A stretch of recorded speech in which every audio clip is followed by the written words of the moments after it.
नमः शिवाय। हर हर महादेव। शौनक जी बोले, सूत जी, आपने गुप्त क्षेत्र के इस अत्यंत अद्भुत, परम पावन, अनुपम तथा हर्षवर्धक महात्म्य का वर्णन किया। यहाँ अब हम ये जानना चाहते हैं कि चंडिल और विजय कौन थे तथा सिद्ध माता की कृपा से उन्होंने कैसे सिद्धि प्राप्त की। ये सब यथार्थ रूप से कहिए। उग्र श्रवा सूत जी ने कहा, ब्राह्मण, इस विषय में मैं श्री व्यास जी के मुख से सुनी हुई कथा कहूंगा। पहले की बात है, पांडवों में राजा द्रुपद की पुत्री द्रौपदी को पाकर धृतराष्ट्र की आज्ञा से इंद्रप्रस्थ नामक नगर बसाया। वे वहां भगवान वासुदेव से सुरक्षित होकर रहते थे। एक समय पांडव अपनी राजसभा में बैठकर नाना प्रकार की बातें कर रहे थे। इतने में ही भीम का पुत्र घटोत्कच वहां आया। उसे आया देख पांचों भाई पांडव तथा परम पराक्रमी श्री कृष्ण सहसा सिंहासन से उठे और बड़ी प्रसन्नता के साथ सबने घटोत्कच को हृदय से लगाया। भीमनंदन घटोत्कच ने भी अत्यंत विनीत भाव से उन सबको प्रणाम किया। तत्पश्चात राजा युधिष्ठिर ने उसे अपनी गोद में बिठाकर आशीर्वाद दिया और स्नेहपूर्वक उसका मस्तक सूंघते हुए सभा में इस प्रकार पूछा, बेटा, कहां से आते हो? इतने दिनों तक कहां विचरते रहे? हिडंबा कुमार, तुम देवता, ब्राह्मण, गो तथा साधु महात्माओं का कोई अपराध तो नहीं करते हो? भगवान श्री कृष्ण में और हम लोगों में तुम्हारा प्रेम तो है ना? तुम्हारा अत्यंत प्रिय करने वाले तुम्हारी माता हिडंबा तो खूब प्रसन्न है ना? धर्मराज की इस प्रकार पूछने पर हिडंबा कुमार ने कहा, महाराज, मेरे मामा के मारे जाने पर मैं उसी के राज्य सिंहासन पर बिठाया गया और दुष्टों का दमन करता हुआ सर्वत्र विचरता हूँ। मेरी माता हिडंबा देवी भी कुशल से है। वे इस समय दिव्य तपस्या में लगी हुई हैं।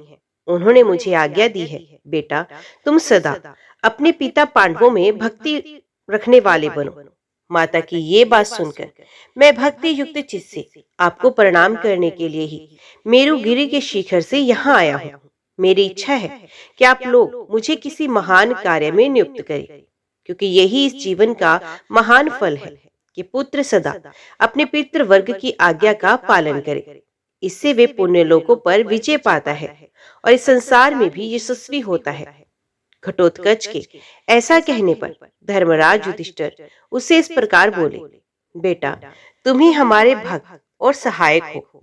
हिडंबा कुमार निश्चय ही जैसी माता होती है वैसा ही उसका पुत्र भी होता है। तुम्हारी माता हम लोगों के प्रति अविचल भक्ति रखने वाली है। तुम भी वैसे ही हो। अहो, मेरी प्यारी पतोह हिडंबा देवी बड़ा कठिन कार्य कर रही है, जो कि अपने प्यारे पति की सेवा का सुख छोड़कर तपस्या में ही संलग्न है। इस प्रकार बहुत सी बातें कहकर धर्मराज ने भगवान श्री कृष्ण से कहा, पुंडरीकाक्ष, आप तो जानते ही हैं कि घटोत्कच का जन्म भीमसेन से हुआ है। व्युत्पन्न होते ही तरुण हो गया था। श्री कृष्ण, मैं चाहता हूँ मेरे इस पुत्र को योग्य पत्नी प्राप्त हो। आप सर्वज्ञ हैं, बताइए इसके योग्य पत्नी कौन सी हो सकती है? धर्मराज के ऐसा कहने पर भगवान श्री कृष्ण ने क्षण भर ध्यान करके उनसे कहा, राजन, मैं बतलाता हूँ। घटोत्कच के योग्य एक बड़ी सुंदरी स्त्री है, जो इस समय प्राग ज्योतिषपुर में निवास करती है। अद्भुत पराक्रम करने वाला जो मूर नामक दैत्य था, उसी की वे पुत्री है। मूर दैत्य बड़ा भयंकर था और पापश में दुर्ग में रहता था। वे मेरे हाथों मारा गया। उसके मारे जाने पर उसकी पुत्री मुझसे युद्ध करने आई। वे अत्यंत पराक्रमी होने के कारण बड़ी भयानक जान पड़ती थी। तब खड्ग और खेटक धारण करने वाली उस दैत्य कन्या के साथ महासमर में मैंने भी युद्ध आरंभ कर दिया। मेरे शारंग नामक धनुष से बड़े बड़े बाण छूटने लगे, परंतु मूर की पुत्री ने मेरे उन सभी बाणों को खड्ग से ही काट दिया। तब मैंने उसका वध करने के लिए अपना सुदर्शन चक्र उठाया। ये देख कामाख्या देवी मेरे आगे आकर खड़ी हो गई और इस प्रकार बोली, पुरुषोत्तम, आपको इसका वध नहीं करना चाहिए। मैंने स्वयं इसको खड्ग और खेटक प्रदान किए हैं, जो अजय हैं। कामाख्या देवी की ये बात सुनकर मैंने कहा, शुभे, मैं ही इस युद्ध से निर्वित होता हूँ। तुम इस कन्या को मना करो।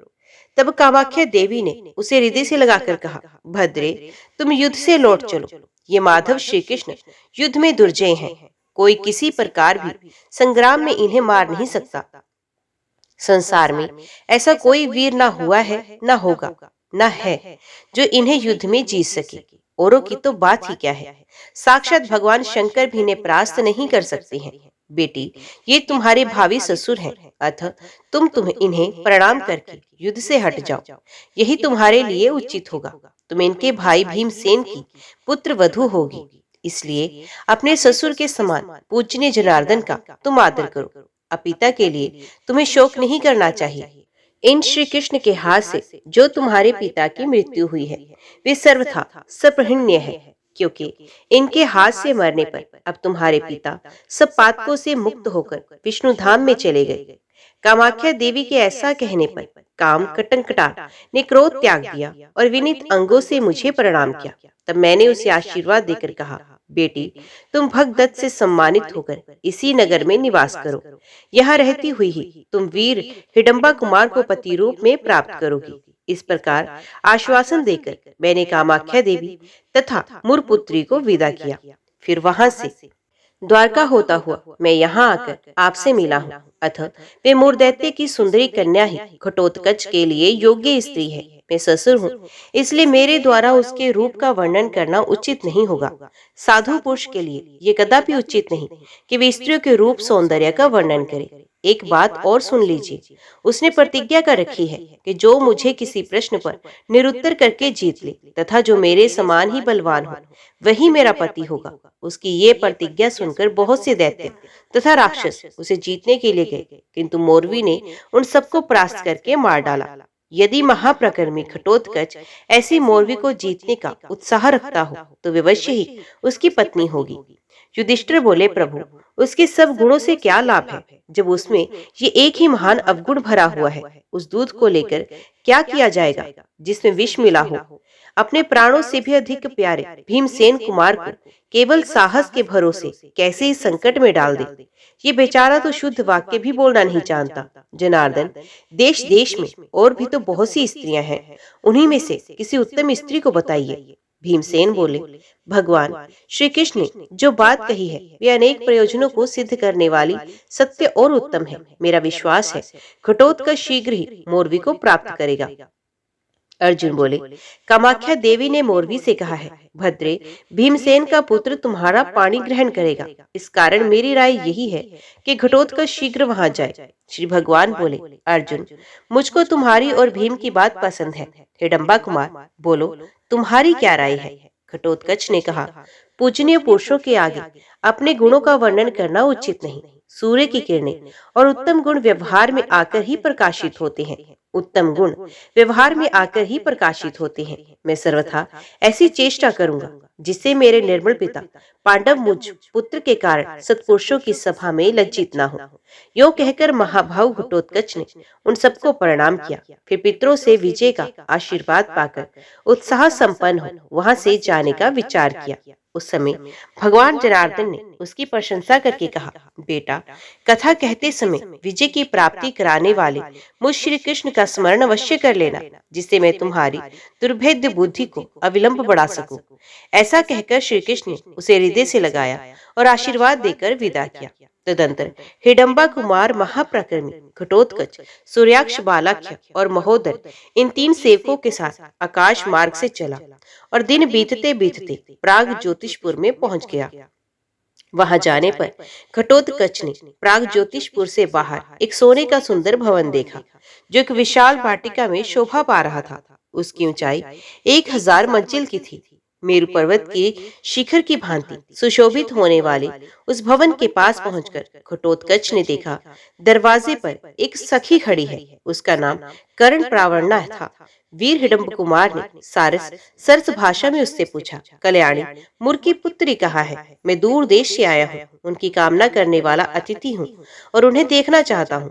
भीमसेन कुमार की ये बात सुनकर वे निशाचरी लड़खड़ाती हुई दौड़ी और महल की छत पर बैठी हुई मोरवी के पास जाकर इस प्रकार बोली, देवी, कोई सुंदर तरुण काम का अतिथि होकर तुम्हारे द्वार पर आया है।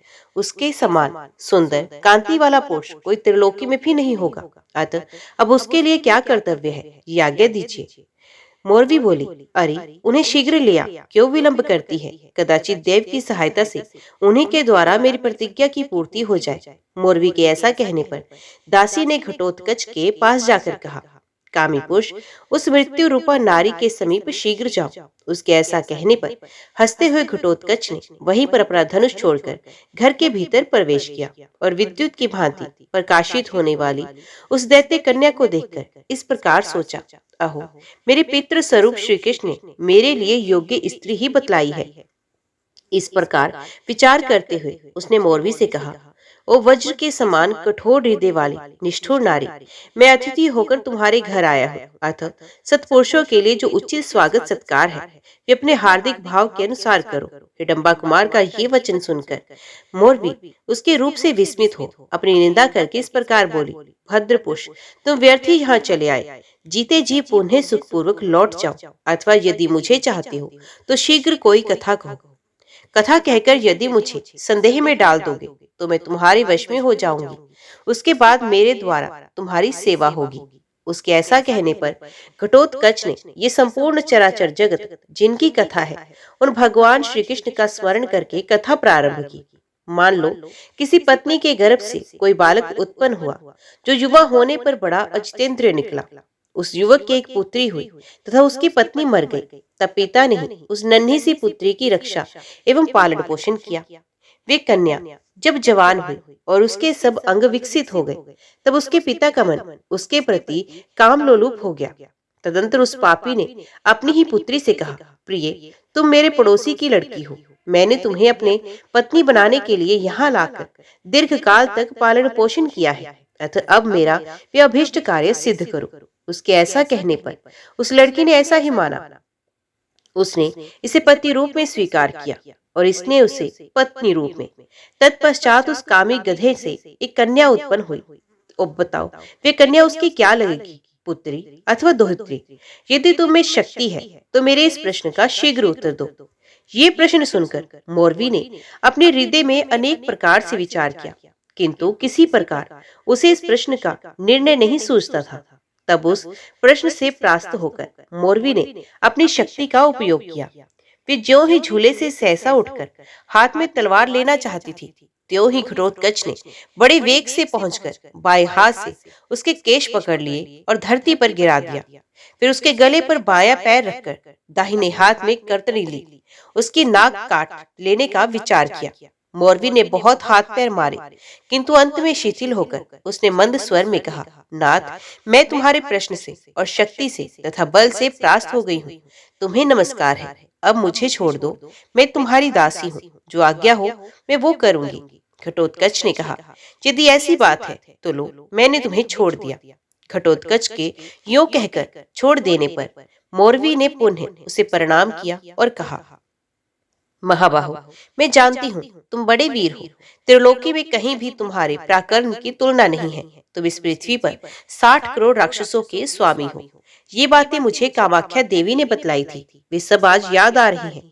मैंने अपने सेवकों तथा इस शरीर के साथ ये सारा घर तुम्हारे चरणों में समर्पित कर दिया। प्राणनाथ, आज्ञा दो, मैं तुम्हारे किस आदेश का पालन करूं? घटोत्कच ने कहा, मोरवी, जिसके पिता और भाई बंधु मौजूद हैं, उसका विवाह छिपकर हो ये किसी प्रकार उचित नहीं। इसलिए तुम शीघ्र मुझे इंद्रप्रस्थ ले चलो, यही हमारे कुल की परिपाटी है। इंद्रप्रस्थ में गुरुजनों की आज्ञा लेकर मैं तुमसे विवाह करूंगा। तदंतर मोरवी अनेक प्रकार की सामग्री साथ ले घटोत्कच को अपनी पीठ पर बैठाकर इंद्रप्रस्थ में ले आई। भगवान श्री कृष्ण और पांडवों ने घटोत्कच का अभिनंदन किया। उसके बाद शुभ लगन में भीम कुमार ने मोरवी का पाणी ग्रहण किया। कुंती और द्रौपदी दोनों ही वधु को देखकर बहुत प्रसन्न हुई। विवाह संबंध हो जाने पर राजा युधिष्ठिर ने घटोत्कच का आदर सत्कार करके उसे पत्नी सहित अपने राज्य को जाने का आदेश दिया। महाराज की आज्ञा शिरोधार्य करके हिडम्बा कुमार अपनी राजधानी हिडम्बवन को चला गया। वहां उसने मोरवी के साथ बहुत दिनों तक क्रीड़ा की। तदंतर समय अनुसार उसके गर्भ से एक महातेजस्वी एवं बाल सूर्य के समान कांतिमान बालक उत्पन्न हुआ, जो जन्म लेते ही युवावस्था को प्राप्त हो गया।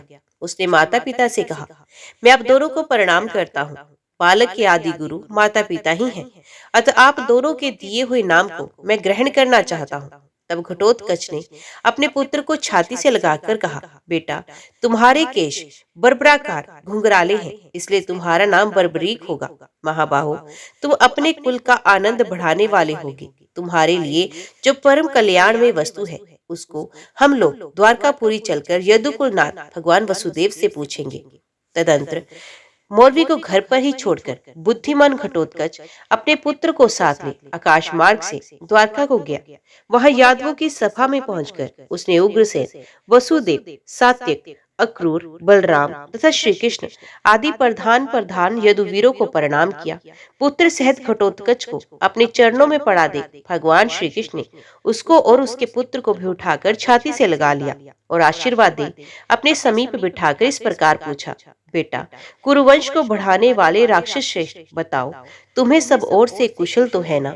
यहाँ किस लिए तुम्हारा आगमन हुआ है? घटोत्कच बोला, देव, आपके प्रसाद से मुझे सब ओर से कुशल ही है। आपकी बताई हुई स्त्री मौरवी के गर्भ से मेरे इस पुत्र का जन्म हुआ। ये आपसे कुछ प्रश्न पूछेगा, उसे सुनिए, इसलिए मैं यहाँ आया हूँ। श्री भगवान ने कहा, बेटा मौर्य, तुम्हें जो जो पूछने की इच्छा हो सब पूछो। बर्बरीक बोला, आर्य देव माधव, मैं मन, बुद्धि और समाधि के द्वारा आपको प्रणाम करके ये पूछता हूँ कि संसार में उत्पन्न हुए जीव का कल्याण किस साधन से होता है। कोई धर्म को कल्याण कारक कहते हैं, तो कोई ऐश्वर्य दान को, कुछ लोग दम को, कोई तपस्या को, कोई द्रव्य को, कोई भोगों को तथा कोई मोक्ष को ही श्रेय कहते हैं। पुरुषोत्तम, इस प्रकार सैकड़ों श्रेयों में से किसी एक श्रेय को निश्चित करके बताइए जो मेरे इस कुल के लिए कल्याणकारी हो। श्री भगवान बोले, बेटा, प्रत्येक वर्ण के लिए पृथक पृथक उत्तम श्रेय बताए गए हैं। ब्राह्मणों के कल्याण का मूल है तप, इंद्रिय संयम तथा स्वाध्याय। मनीषी पुरुषों ने धर्म के स्वरूप का निरूपण भी ब्राह्मणों के लिए कल्याण की बात बताई है। क्षत्रियों के लिए सर्वप्रथम बल ही साध्य है, ये बात पहले ही बताई गई है। दुष्टों का दमन और साधुओं का संरक्षण भी क्षत्रियों के लिए श्रेयस्कर है। वैश्यों के श्रेय का साधन है पशुपालन और कृषि विज्ञान। शूद्र के लिए द्विजों की सेवा ही श्रेयस्कर है। उसके द्वारा जीवन निर्वाह करने वाला शूद्र सुखी होता है, अथवा शूद्र भांति भांति के शिल्प कर्मों द्वारा जीविका चलावे और द्विजपतियों के हित में लगा रहे। तुम क्षत्रिय कुल में उत्पन्न हुए हो, अतः अपना कर्तव्य सुनो। पहले तुम ऐसे बल की प्राप्ति के लिए साधन करो जिसकी कहीं तुलना ना हो। फिर उस बल से दुष्टों का दमन और साधु पुरुषों का पालन करो। ऐसा करने से तुम्हें स्वर्गलोक की प्राप्ति होगी। बेटा, देवियों की अत्यंत कृपा होने से ही बल प्राप्त होता है, इसलिए तुम बल प्राप्त करने के उद्देश्य से देवी की आराधना करो। बर्बरीक ने पूछा, प्रभु, मैं किस क्षेत्र में किस देवी की कैसे आराधना करूं? उसके इस प्रकार पूछने पर भगवान दामोदर ने क्षण भर ध्यान करके कहा, महिसागर संगम तीर्थ में जो गुप्त क्षेत्र के नाम से विख्यात है, वही नारद जी द्वारा बुलाई हुई 9 दुर्गाएं निवास करती हैं। वहां जाकर उनकी आराधना करो। बर्बरीक से ऐसा कहकर भगवान श्री कृष्ण ने घटोत्कच से कहा, भीमनंदन, तुम्हारा ये पुत्र अत्यंत सुंदर हृदय वाला है, इसलिए मैंने उसे सुहृद ये दूसरा नाम प्रदान किया है। यूं कहकर भगवान ने उसे छाती से लगा लिया और नाना प्रकार के धन से उसको संतुष्ट करके गुप्त क्षेत्र में जाने का आदेश दिया।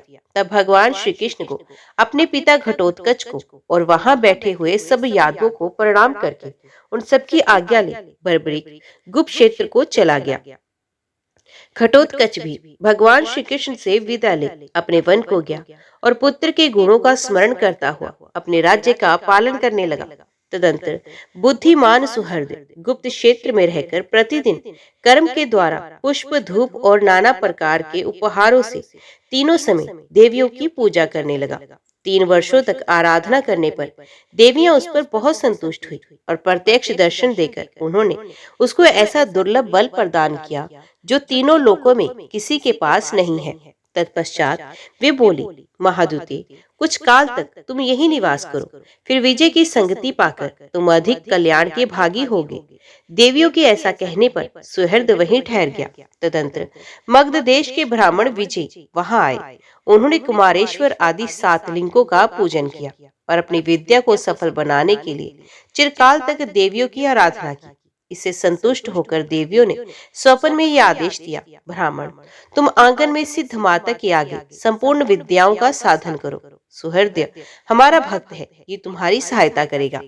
ये बात सुनकर विजय उठा और सब देवियों को प्रणाम करके उसने भीमपौत्र सुहृद से कहा, तुम निद्रा रहित एवं पवित्र हो, देवी के स्तोत्र का पाठ करते हुए यहीं रहो, जिससे जब तक मैं यहाँ विद्या साधन रूप कर्म करूं तब तक किसी प्रकार का विघ्न न आने पाए।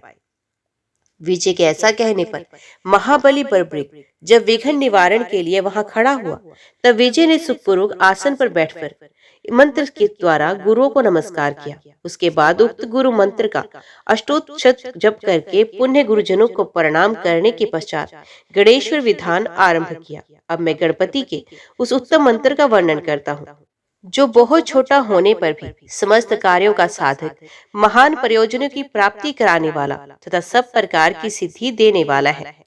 ओम गाम गीम गुम गेम गोम गह, ये 7 अक्षरों का मंत्र है। मंत्र का विनय योग वाक्य इस प्रकार है। इस गणपति मंत्र के गण नामक ऋषि विघ्नेश्वर देवता, गण बीज और ओम शक्ति है। पूजा, जप, तिलक, मनोरथ सिद्धि अथवा होम के लिए इसका विनियोग है। पूर्वोक्त मूल मंत्र से चंदन, गंध, पुष्प, धूप, दीप, नैवेद्य और तांबूल निवेदन करें। इसके बाद मूल मंत्र का जाप करें, अष्टोत्र शत करें। इसके बाद सहस्त्र, लक्ष अथवा कोटि बार यथाशक्ति जप करके दशांत हवन के लिए अग्निदेव का आवाहन करें। आवाहन के पश्चात गण गणपते स्वाहा इस मंत्र से गूगल की गोलियों द्वारा होम करें, जो इस प्रकार सब विघ्नों में इस उत्तम मंत्र का साधन करता है। उसके समस्त विघ्न नष्ट होते हैं और उससे मनोवांछित वस्तु की प्राप्ति होती है। विजय भी इस गणेश्वर कल्प को जानते थे, तो उन्होंने अष्टोत्तर जप करके गूगल की गुटकिकाओं द्वारा दशांश आहुति दी और सिद्धि विनायक का पूजन किया। इसके बाद सिद्ध अंबिका को नमस्कार करके अपराजिता नामक वैष्णवी महाविद्या को साधन सहज जप किया, जिसके स्मरण मात्र से सब दुखों का नाश होता है। विप्रवर, मैं उस विद्या का वर्णन करता हूँ, वो सुनो। ओम भगवान वसुदेव को नमस्कार है। सहस्त्र मस्तकों वाले भगवान अनंत को नमस्कार है, जो शीट समुद्र में शयन करते हैं। शेषनाग का विशाल शरीर जिनकी छैया है, गरुड़ जिनका वाहन है, जो पीतांबर धारण करते हैं। वासुदेव संरक्षण, प्रद्युम्न और अनिरुद्ध ये चारों व्यूह जिनके स्वरूप हैं, जिन्होंने है ग्रीव रूप धारण किया, उन्हीं भगवान विष्णु को नमस्कार है। नरसिंह, वामन, त्रिविक्रम तथा वरदायक राम आपको नमस्कार। विश्वरूप, बहुरूप, मधुसूदन, महावरहा, महापुरुष, वैकुंठ, नारायण, पद्मनाभ, गोविंद, दामोदर, ऋषिकेश, समस्त असुरों का संहार करने वाले, संपूर्ण प्राणियों को अपने वश में रखने वाले, सब दुखों का नाश करने वाले, संपूर्ण विपत्तियों का भंजन करने वाले, सब नागों का मान मर्दन करने वाले, सर्वदेव महेश्वर, सबका बंधन छुड़ाने वाले, सब शत्रुओं का संहार करने वाले, समस्त ज्वरों का नाश करने वाले, संपूर्ण ग्रहों का निवारण तथा सब पापों का शमन करने वाले, भक्तजन आनंददायक जनार्दन आपको नमस्कार है। आपके लिए सुंदर भविष्य का भाग समर्पित है। जो साधक इस अपराजिता वैष्णवी महाविद्या का जप, पाठ, श्रवण, स्मरण, धारण और कीर्तन करता है, उसे वायु, अग्नि, वज्र, पत्थर, बिजली और वर्षा का भय नहीं प्राप्त होता। उसके लिए समुद्र से, ग्रहों से तथा चोरों से भय नहीं रहता। इस प्रकार विजय ने संयमशील होकर मन, बुद्धि और समाधि के द्वारा इस अपराजिता वैष्णवी महाविद्या का साधन आरंभ किया। जो बिना साधन के भी प्रतिदिन इस विद्या का पाठ करता है, उसके भी समस्त विघ्न नष्ट हो जाते हैं। विजय साधन में लग जाते हैं। उस समय रात्रि के पहले पहर में एक राक्षसी ने विघ्न उपस्थित किया, किंतु बर्बरीक ने उस राक्षसी को भगा दिया। तत्पश्चात आधी रात में दूसरा विघ्न उपस्थित हुआ। बर्बरीक ने उसका भी निवारण किया। तदंतर रिपलेंद्र नामक एक दानव विजय की ओर दौड़ा। उसका शरीर 1 योजन लंबा था। उसके मस्तक और उदर सौ थे। वे अपने मुखों से अग्नि की बड़ी भारी ज्वाला उगलता हुआ जा रहा था। उसे दौड़कर आते देख महाबली बर्बरीक भी उसकी ओर वेग से आगे बढ़ा। दोनों बहुत देर तक स्थिरता पूर्वक युद्ध करते रहे। फिर बर्बरीक ने उसे भूमि पर गिराकर खूब रगड़ा और तब तक नहीं छोड़ा जब तक उसके प्राण नहीं निकल गए। मरने पर उसे अग्निकोण में महिसागर संगम के तट पर फेंक दिया। इस प्रकार उसका वध करके वीर बर्बरीक पुनः विजय की रक्षा के लिए खड़े हो गए। तत्पश्चात तीसरे पहर में पश्चिम दिशा की ओर से एक राक्षसी आई जो पर्वताकार दिखाई दे रही थी। वे बड़े जोर जोर से गर्जना करती और अपने पैरों की धमक से पृथ्वी को कंपाती हुई चलती थी। उसका नाम द्रुहुद्रुहा था। उसे आती देख सूर्य और अग्नि के समान तेजस्वी बर्बरीक बड़े वेग से उसके समीप पहुंचे। उसने हंसते हुए मार्ग रोक लिया और मुक्के से मारकर राक्षसी को धरती पर गिरा दिया। उसके बाद गला दबाकर मार डाला।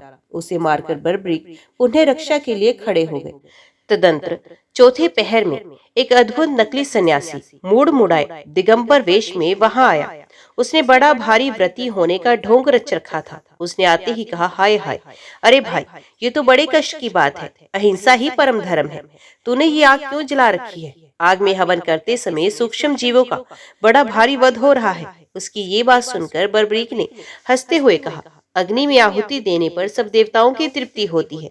दुर्बुद्धि पापी, तू झूठ बोलता है, इसलिए दंड का पात्र है। यो कहकर बर्बरीक सहसा उसके पास जाकर खड़ा हो गया और मुक्के से मार मारकर उसके सारे दांत गिरा दिए। वास्तव में वे एक दैत्य था। क्षण भर में सचेत होने पर वे बर्बरीक के भय से भागा और एक गुफा के बिल में जाकर बैठ गया। बर्बरीक ने क्रोध में भरकर बड़े वेग से उसका पीछा किया, किंतु वे दैत्य वायु के समान वेग से दौड़ता पाताल में समा गया। 60 योजन विस्तृत बहुप्रभा नामक की नगरी में वहां निवास करता था। बर्बरीक वहां भी उसके पीछे पीछे जा पहुंचा। उसे देखकर पलाशी नाम वाले दैत्यों में दौड़ो, मारो, काटो और फाड़ डालो आदि के रूप में महान कोलाहल मच गया। हल्ला सुनकर अनेक प्रकार के अस्त्र शस्त्र धारण किए 9 करोड़ भयानक दैत्य योद्धावीर बर्बरीक पर टूट पड़े। इस प्रकार करोड़ों दैत्यों को देखकर घटोत्कच का पुत्र क्रोध से जल उठा। उसने किन्हीं को पैरों से, किन्हीं को भुजदंडों से और किन्हीं को छाती के धक्के से मार मारकर क्षण भर में यमलोक पहुंचा दिया।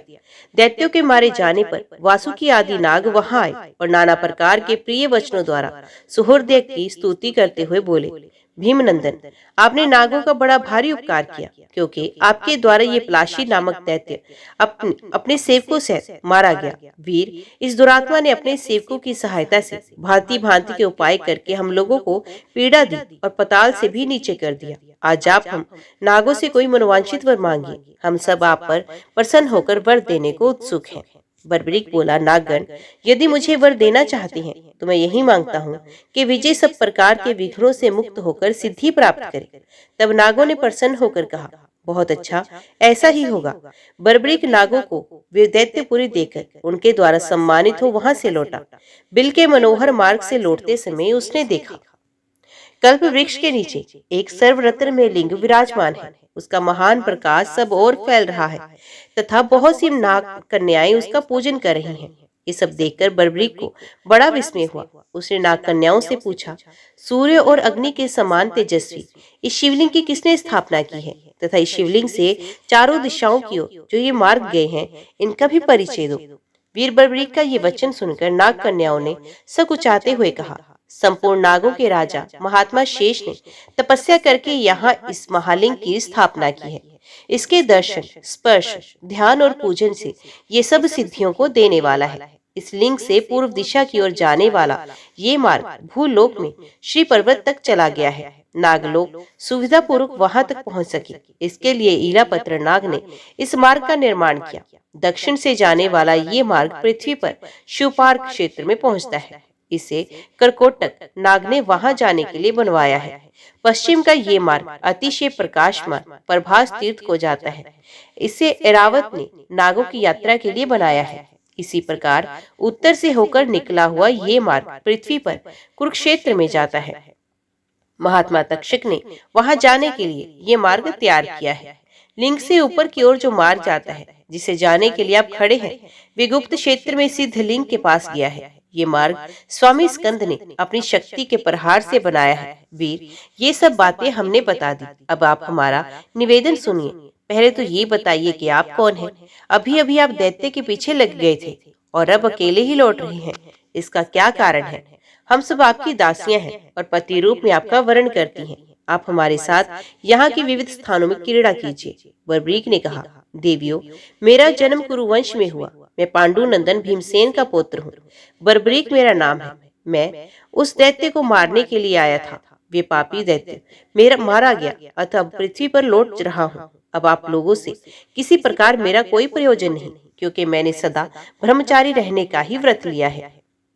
यूं कहकर बर्बरीक ने उस शिवलिंग का पूजन और साष्टांग प्रणाम किया। फिर उन सब कन्याओं के देखते देखते ऊपर के मार्ग से चल दिया।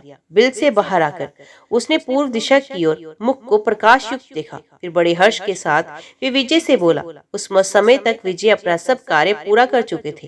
उन्होंने बर्बरीक से कहा, वीरेंद्र, तुम्हारे प्रसाद से मैंने अनुपम सिद्धि प्राप्त की है। तुम दीर्घकाल तक जियो, आनंद करो, दान दो और विजय बनो। इसलिए साधु पुरुष साधुओं का ही संग करना चाहते हैं, क्योंकि सत्पुरुषों का संग सब दोषों को दूर करने की दवा है। मेरे होम कुंड में सिंदूर के समान लाल रंग का सात्विक एवं अत्यंत पवित्र भस्म है। उसे हाथ में भरकर ले लो। युद्धभूमि में इसे पहले छोड़ देने पर शत्रु के स्थान पर मृत्यु भी हो, साक्षात मृत्यु ही शत्रु बनकर आ जाए तो उसके शरीर को भी ये नष्ट कर देगा। इस प्रकार शत्रु पर तुम्हें सुखपूर्वक विजय प्राप्त होगी। बर्बरीक बोला, जो निष्काम भाव से किसी का उपकार करता है वही साधु कहलाता है। जो किसी वस्तु की इच्छा रखकर उपकार करता है उसकी साधुता में कौन गुण है। अतः ये भस्म किसी दूसरे को दे दीजिए, मेरा इससे कोई प्रयोजन नहीं। मैं तो केवल आपके प्रसन्न मुख देखना चाहता हूँ, इसके सिवा और कुछ नहीं। तदंतर देवियों सहित देवताओं ने विजय का सम्मान करके उन्हें सिद्धेश्वरी प्रदान कर दिया और उनका नाम सिद्धसेन रखा। इस प्रकार विजय ने अत्यंत दुर्लभ सिद्धि प्राप्त की। तत्पश्चात कुछ काल बीतने पर पांडव लोग जुए में हार गए और विभिन्न तीर्थों में घूमते हुए उस शुभ तीर्थ में भी स्नान के लिए आए। वहां चंडिका देवी का दर्शन करके मार्ग के थके मांदे होने के कारण कहीं बैठ गए। पांचों पांडवों के साथ द्रौपदी भी थी। उस समय चंडिका का गण भी वहीं विराजमान था। बर्बरीक ने वहां पधारे हुए पांडवों वीरों को देखा, परंतु वे उन्हें पहचानता नहीं था। पांडव भी उसे नहीं जानते थे, क्योंकि जन्म से लेकर अब तक पांडवों के साथ उसकी भेंट ही नहीं हुई थी। पांडवों ने अपनी गठरी आदि वहीं खोल दी और प्यास से पीड़ित होकर जल की ओर देखा। तब भीमसेन कुंड में पानी पीने के लिए घुसे। उस समय युधिष्ठिर ने उनसे कहा, भीमसेन, तुम कुंड से पानी निकालकर बाहर ही हाथ पैर धो लो, उसके बाद जल पीना, अन्यथा तुम्हें बड़ा दोष लगेगा। भीमसेन के नेत्र प्यास से व्याकुल हो रहे थे। उन्होंने युधिष्ठिर की बातें बिना सुने ही जल पीने की इच्छा से कुंड में प्रवेश किया। जल देखकर उन्होंने वहीं पीने का निश्चय किया और शुद्धि के लिए मुख, दोनों हाथ और दोनों पैर धोए। भीमसेन जब इस प्रकार पैर धो रहे थे, उस समय सुहृद ने ऊपर से ये सत्य वचन कहा, ओ दुर्मते, तुम ये क्या कर रहे हो? तुम्हारा विचार तो बड़ा पापपूर्ण है। अहो, तुम देवी के कुंड में हाथ पैर और मुंह धो रहे हो। मैं देवी का सदा इसी जल से स्नान करता हूँ। मल से दूषित जल को तो मनुष्य भी नहीं छूते, फिर देवता उसका स्पर्श कैसे भी कर सकते हैं। जब तुम इतने बड़े मूढ़ हो तब तीर्थों में क्यों घूम रहे हो? भीमसेन ने कहा, क्रूर राक्षस धन, तू क्यों ऐसी कठोर बातें कर रहा है? जल का दूसरा उपयोग ही क्या है? वे प्राणियों के भोग के लिए तो होता है। बड़े बड़े मुनीश्वरों ने भी तीर्थों में स्नान का विधान किया है। अंगों को धोना ही तो स्नान कहा गया है। फिर तो तू मेरी निंदा क्यों करता है? यदि स्नान ना किया जाए तो धर्मात्मा पुरुष किस लिए पूर्व धर्म का अनुष्ठान करते हैं? क्यों बावड़ी, कूप और तड़ाग आदि बनवाते हैं? सुहृद बोला, निस्संदेह तुम्हारा ये कथन सत्य है कि मुख्य मुख्य तीर्थों में स्नान करना चाहिए। ऐसी विधि भी है, परंतु जो नदी आदि चर तीर्थ हैं, जिनके जल बहते रहते हैं, उन्हीं में भीतर प्रवेश करके स्नान आदि करना चाहिए।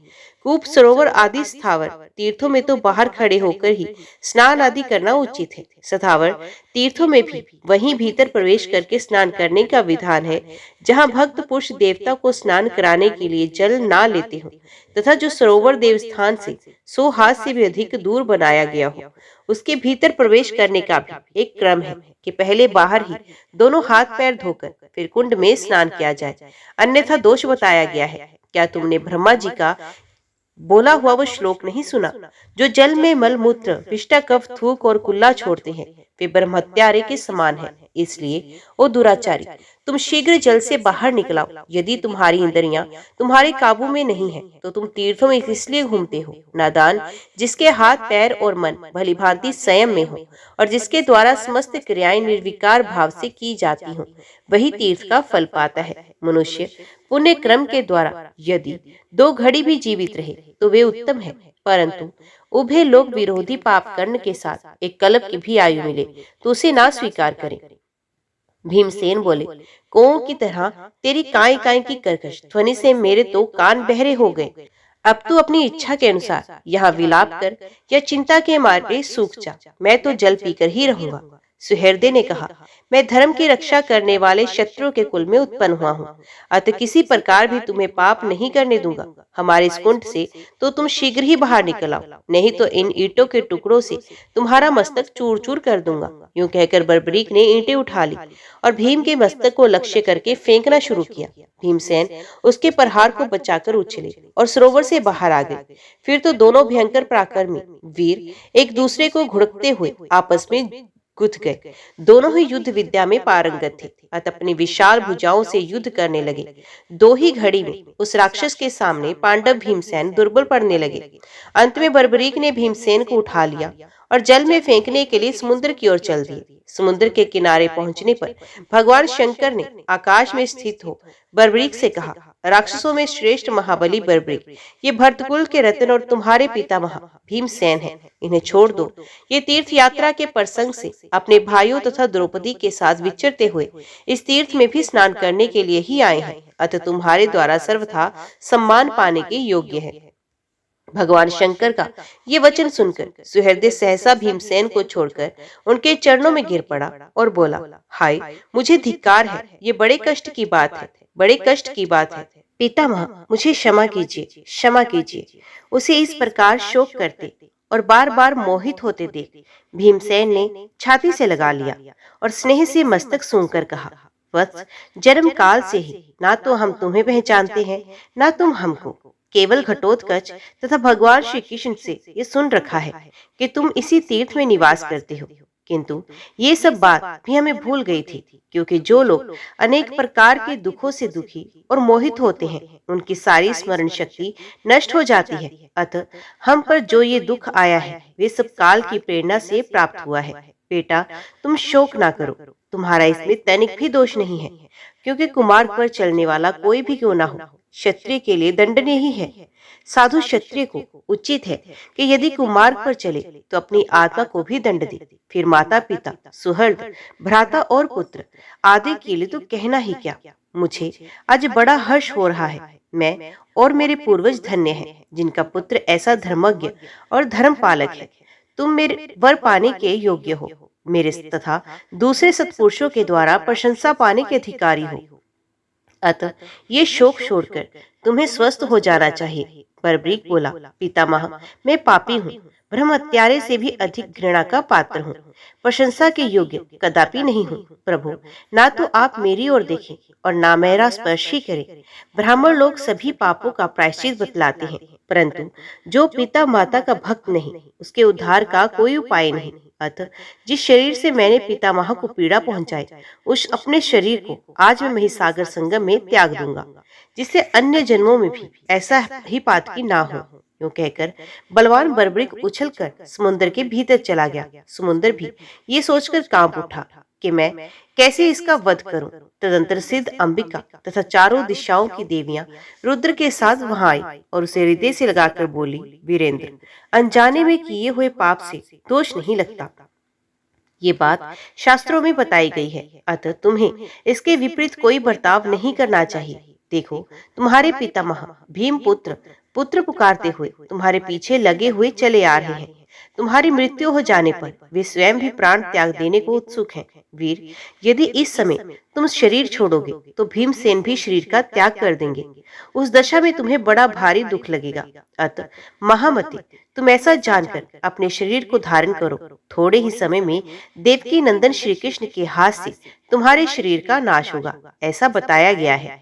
वत्स, वे साक्षात भगवान विष्णु हैं और उनके हाथ से शरीर का नाश होना बहुत उत्तम मुक्तिदायक है। इसलिए तुम उस समय की प्रतीक्षा करो और हमारी बात मानो। देवियों के ऐसा कहने पर बर्बरीक उदास मन से लौट आया। बर्बरीक चंडिका के कार्य की सिद्धि के लिए बड़ा भारी युद्ध करेगा, इसलिए संसार में चंडल नाम से प्रसिद्ध और समस्त विश्व के लिए पूजनीय होगा। यूं कहकर वहां आई हुई सब देवियां अंतर ध्यान हो गई। भीमसेन भी बर्बरीक को साथ लेकर आए और अन्य पांडवों से भी ये सारा समाचार कह सुनाया। सुनकर सब पांडवों को बड़ा आश्चर्य हुआ। सबने बार बार उसकी प्रशंसा की और आलस्य त्याग कर विधि के अनुसार तीर्थ पे स्नान किया।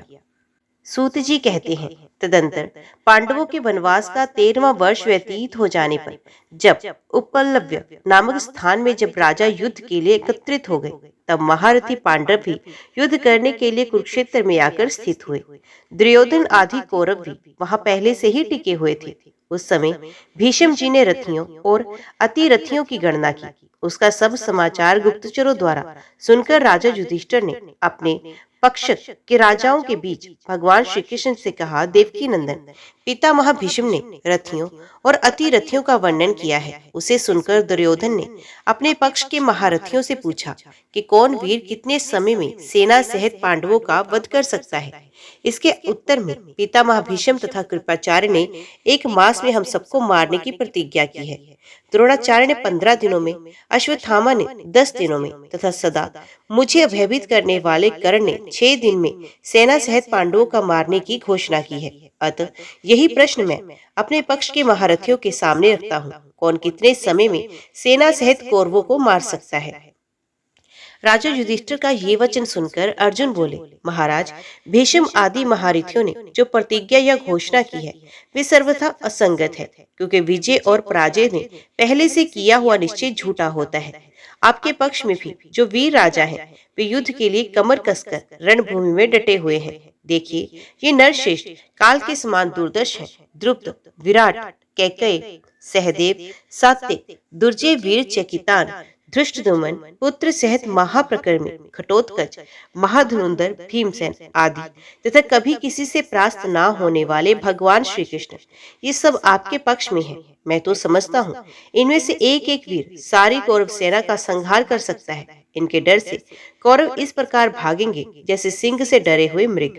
बूढ़े भीष्म से, बूढ़े बाबा द्रोण और कृपा से तथा अश्वत्थामा से अपने को क्या भय है? अथवा यदि चित्त की शांति के लिए आप जानना चाहते हैं तो मेरी बात सुनिए।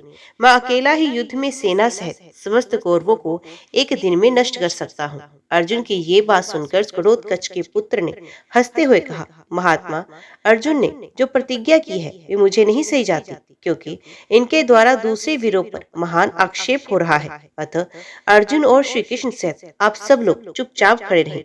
मैं एक ही मुहूर्त में भीष्म आदि सबको यमलोक में पहुंचा दूंगा। मेरे भयंकर धनुष को, इन दोनों अक्षय तूणीरों को तथा भगवती सिद्ध अंबिका के दिए हुए इस खड़ग को भी आप लोग देखें। ऐसी दिव्य वस्तुएं मेरे पास है, तभी मैं इस प्रकार सबको जीतने की बात कहता हूँ। बर्बरीक का ये वचन सुनकर सब क्षत्रिय खड़े होकर विस्मय को प्राप्त हुए। अर्जुन ने भी आक्षेप करने के कारण लज्जित हो श्री कृष्ण की ओर देखा। तब श्री कृष्ण ने कहा, पार्थ, घटोत्कच के इस पुत्र ने अपनी शक्ति के अनुरूप ही बात कही है। इसके विषय में बड़ी अद्भुत बातें सुनी जाती हैं। पूर्व काल में इसने पाताल में जाकर 9 करोड़ पलाशी नामक दैत्यों को क्षण भर में मौत के घाट उतार दिया था। तत्पश्चात यादवेंद्र श्री कृष्ण ने घटोत्कच के पुत्र से कहा, वत्स, भीष्म, द्रोण, कृप, अश्वत्थामा, कर्ण और दुर्योधन आदि महारथियों के द्वारा सुरक्षित कौरव सेना को जिस पर विजय पाना महादेव जी के लिए भी कठिन है, तुम इतना शीघ्र कैसे मार सकते हो? तुम्हारे पास ऐसा कौन सा उपाय है? समस्त प्राणियों के अधीश्वर भगवान वसुदेव के इस प्रकार पूछने पर सिंह के समान वक्षस्थल, पर्वताकार शरीर तथा अतुलित बल से संपन्न एवं नाना प्रकार के आभूषणों से विभूषित बर्बरीक ने तुरंत ही धनुष चढ़ाया और उस पर बाण संधान किया। फिर उस बाण को उसने लाल रंग के भस्म से भर दिया और कान तक खींचकर छोड़ दिया। उस बाण के मुख से जो भस्म उड़ा वे दोनों सेनाओं में सैनिकों के मर्म स्थलों पर गिरा। केवल 5 पांडव, कृपाचार्य और अश्वत्थामा के शरीर से उसका स्पर्श नहीं हुआ। ये कर्म करके बर्बरीक ने उन्हें सब लोगों से कहा, आप लोगों ने देखा, इस क्रिया के द्वारा मैंने मरने वाले वीरों की मर्म स्थान का निरीक्षण किया है। अब उन्हीं मर्म स्थानों में देवी के दिए हुए तीक्ष्ण और अमोघ बाण मारूंगा, जिनसे ये सभी योद्धा क्षण भर में मृत्यु को प्राप्त हो जाएंगे। आप सब लोगों को अपने अपने धर्म की सौगंध है, कदापि शस्त्र ग्रहण ना करें। मैं 2 ही घड़ी में इन सब शत्रुओं को तीखे बाणों से मार गिराऊंगा। ये सुनकर युधिष्ठिर आदि के चित्त में बड़ा विस्मय हुआ।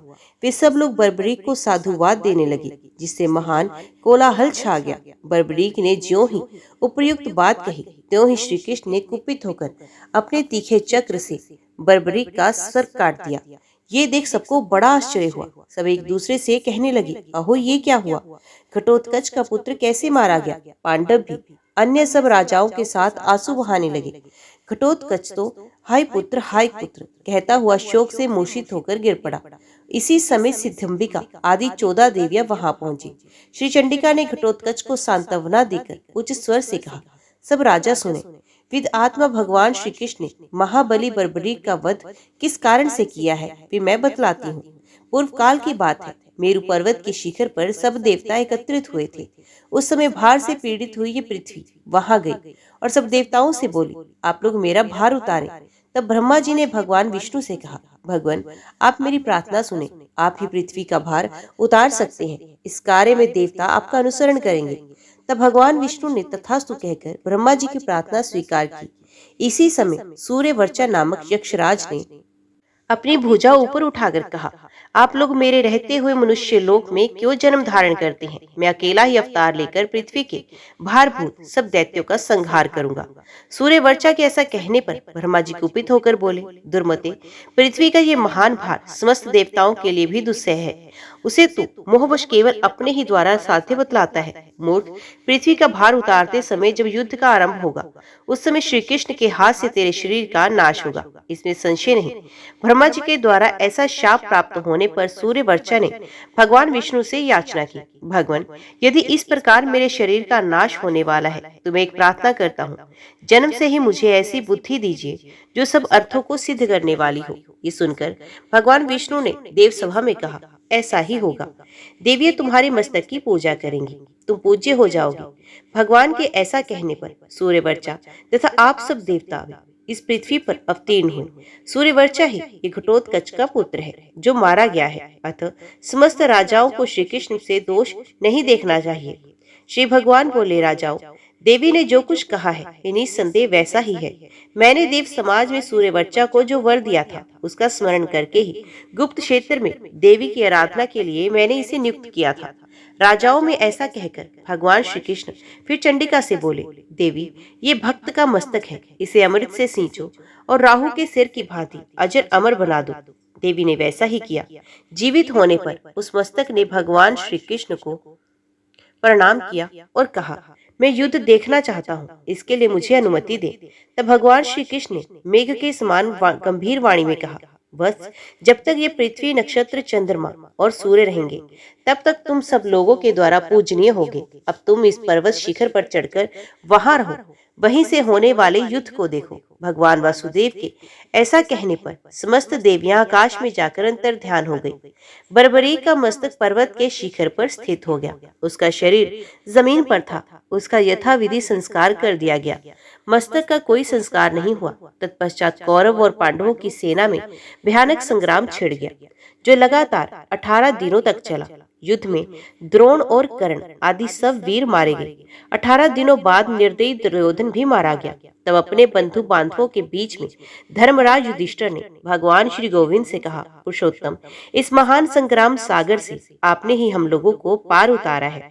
हे नाथ, हे हरि, हे पुरुषोत्तम, आपको नमस्कार है। भीमसेन बहुत भोले हैं। उन्हें धर्मराज की ये बात कुछ भारी लगी और उन्होंने तनिक असहिष्णुता के साथ युधिष्ठिर से कहा, राजन, धृतराष्ट्र के पुत्रों को मारने वाला तो ये मैं भीम हूँ। आप मेरा तिरस्कार करके पुरुषोत्तम पुरुषोत्तम कहकर कृष्ण की इतनी बड़ाई क्यों कर रहे हो?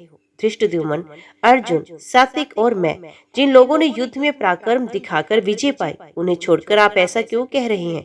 भीमसेन की ये उचित अनुचित बात सुनकर अर्जुन से नहीं रहा गया। अर्जुन बोले, भाई भीमसेन जी, राम राम, आप ऐसा बिल्कुल ना कहिए।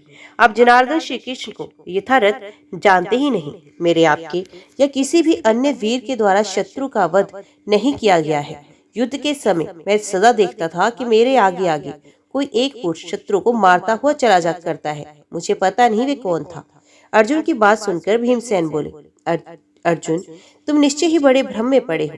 भला युद्ध में दूसरा कौन शत्रु को मारता। तथापि यदि तुम्हें विश्वास न हो तो चलो पर्वत शिखर पर स्थित पौत्र बर्बरीक के मस्तक से पूछ लें, उसने तो सारा युद्ध देखा ही है। इतना कहकर भीम ने वहां जाकर बर्बरीक से पूछा, बेटा बताओ, इस युद्ध में कौरवों को किसने मारा है। बर्बरीक ने कहा, मैंने तो शत्रु के साथ केवल एक पुरुष को युद्ध करते देखा। उस पुरुष के बाईं ओर 5 मुख थे और 10 हाथ थे, जिनमें वे शूल आदि आयुध धारण किए हुए था।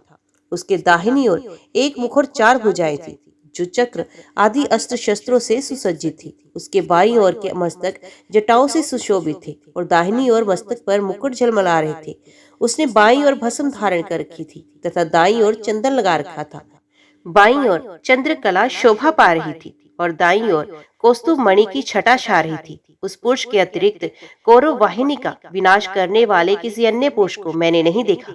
बर्बरीक के ऐसा कहते ही आकाशमंडल उद्भासित हो उठा, उससे पुष्प वृष्टि होने लगी।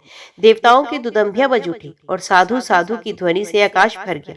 इससे भीमसेन लज्जित होकर लंबी सांस लेने लगे। तदंतर भीमसेन ने तन मन वचन से भगवान श्री कृष्ण को प्रणाम करके कहा, केशव, मैंने जन्म से लेकर अब तक जितने भी अपराध किए हैं उन सबके लिए तुम मुझे क्षमा करो। हे पुरुषोत्तम, हे नाथ, मैं मूर्ख हूँ, तुम मेरे प्रति प्रसन्न हो। भगवान ने हंसकर कहा, अच्छी बात है, सब क्षमा किए। तदंतर भीम को साथ लेकर भगवान श्री कृष्ण ने बर्बरीक के समीप जाकर कहा, तुमको इस क्षेत्र का त्याग नहीं करना चाहिए। हम लोगों से जो अपराध हो गए हों उन्हें क्षमा करना।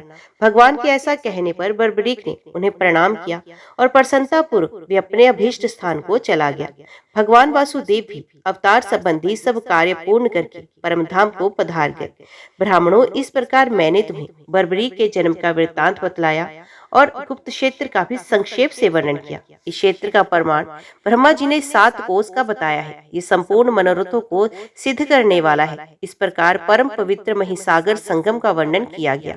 जो इसका श्रवण अथवा पाठ करता है वे सब पापों से मुक्त हो जाता है। ये प्रसंग बहुत ही पवित्र, पुण्यदायक, यश की वृद्धि करने वाला तथा पाप को हर लेने वाला है।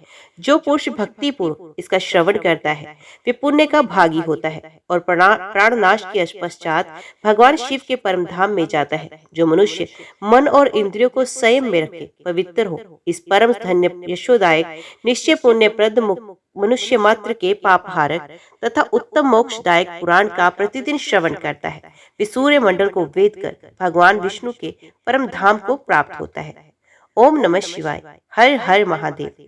आज की वीडियो में इतना ही। उम्मीद करती हूँ वीडियो आपको पसंद आई होगी। वीडियो पसंद आई हो तो वीडियो को लाइक और चैनल को सब्सक्राइब जरूर कीजिएगा। ओम नमः शिवाय लिखकर कमेंट बॉक्स में अपनी हाजिरी और अपने सुझाव देना ना भूलिएगा। तो मिलते हैं अगली कथा अगले अध्याय के साथ। तब तक के लिए देखते व सुनते रहिए। जय मां कंचन, जय माता दी।